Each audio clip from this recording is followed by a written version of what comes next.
Local financial technology or fintech company BIT says the greater reliance on digital forms of payment since the start of the COVID-19 pandemic has resulted in an increase in the use of its M-Money platform as well. BIT's chief economist Marla Durkaran recently told the Business Report it is fair to say the spread of COVID-19 has been a catalyst for the growth of digital payment platforms. We've seen a shift in M-Money wallet users towards more essential services such as the purchase of groceries and bill payment.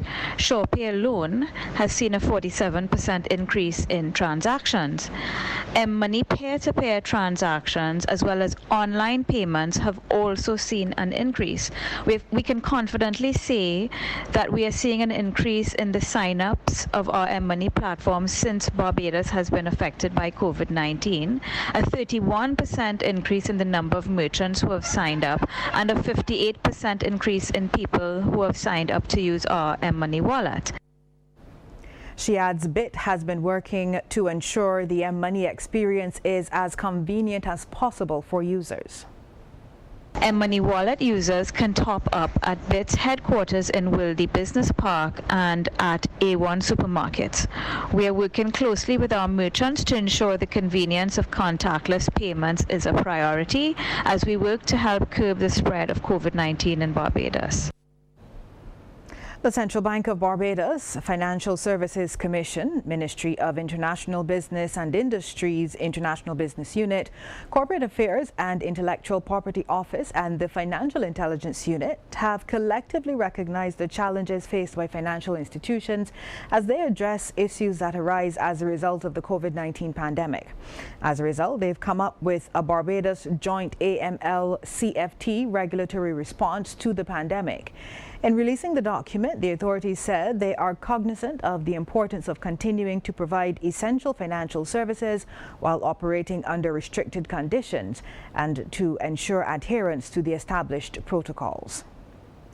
The coronavirus has battered the U.S. economy, but it has now received a much-needed morale boost with the reopening of the New York Stock Exchange trading floor. The exchange has maintained electronic trading during the pandemic, but the physical floor has been closed.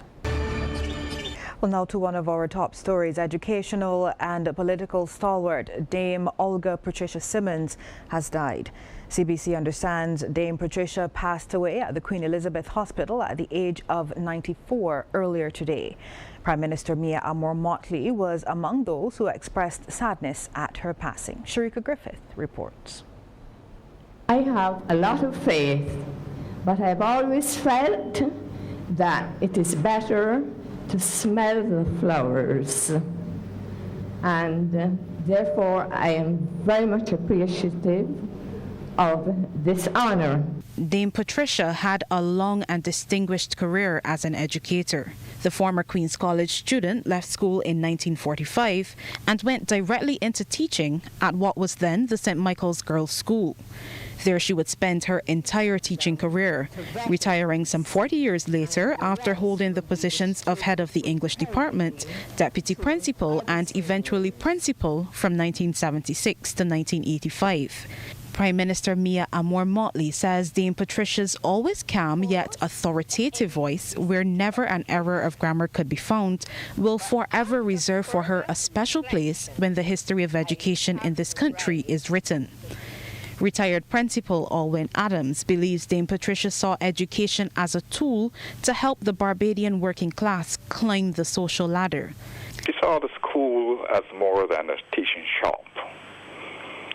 She was concerned, I would say, with producing leaders, not mere academics, and things like respect for persons, deportment and good manners, the elevation of character, and of course she spoke impeccable English, and all those who had anything, who sat at her feet, tend to do the same thing.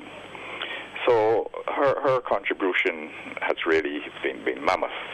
Ambassador at Large and Plenipotentiary Dame Billy Miller, a former Minister of Education, recalls that Dame Patricia was open to change and helped ease the transition of the St. Michael's School to a co-ed institution. Dame Patricia was also involved in politics and was a dedicated member of the Barbados Labour Party. She served as General Secretary from 1986 to 1994. She also served in the Senate and was appointed the first female deputy president in 2003. Dame Billy describes her as one of the greats. She was a pillar in the Labour Party. Always calm. I don't think I ever heard her shout again. And I'm really very sorry about her passing now. I know she had been there for a long time. And I'm truly sorry about that. But she was one of the greats.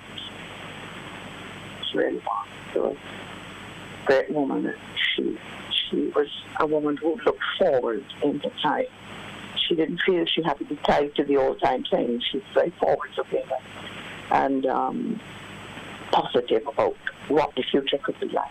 In 2000, Dame Patricia was conferred the honour of Dame Commander of the Order of the British Empire by Her Majesty the Queen for public service and contribution to education. May she rest in peace. Sharika Griffith, CBC News.